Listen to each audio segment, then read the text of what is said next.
divorcés mais pas séparés. Si le couple formé par le prince Andrew et Sarah Ferguson n'est plus uni par l'amour depuis plus de 30 ans, et par les liens du mariage depuis plus de 25 ans, l'amitié profonde entre les deux personnalités demeure malgré le temps qu'il passe.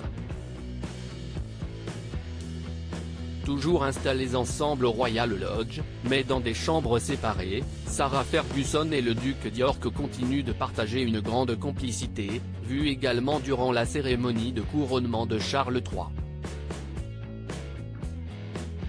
Dans un article publié ce vendredi 12 mai, le tabloïd anglais The Daily Express est revenu sur cette relation si spéciale qui lie les parents des princesses Béatrice et Eugénie. À leur propos, un ancien courtisan du couple a raconté, c'est une relation très inhabituelle pour un couple divorcé, surtout vis-à-vis du monde extérieur, mais ils sont totalement dévoués et se défendraient jusqu'à la mort.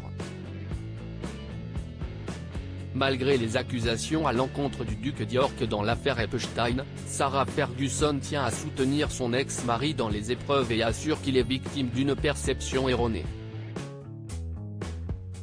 De son côté, le duc d'York compte beaucoup sur son ex-femme qui est, avec les 3 membres du personnel de sa demeure, la seule personne comprenant sa situation et à laquelle il peut se confier. Écarté de ses fonctions au sein de la famille royale britannique à la suite de ses déboires judiciaires, le duc d'York peut tout de même compter sur les siens pour lui apporter soutien comme son ex-femme mais fidèle amie Sarah Ferguson, mais aussi leurs filles, Béatrice et Eugénie, et leurs petits-enfants, Auguste et Sienna, et un 3e membre qui viendra très bientôt compléter la famille.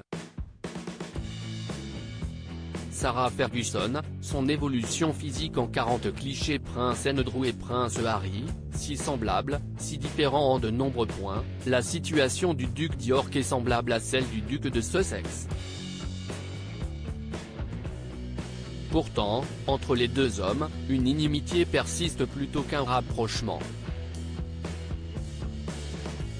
Le prince Harry s'est montré très critique à l'égard du prince Andrew, alors qu'il est son parrain, n'appréciant pas d'être comparé à lui sous prétexte que tous deux n'ont plus de fonction royale.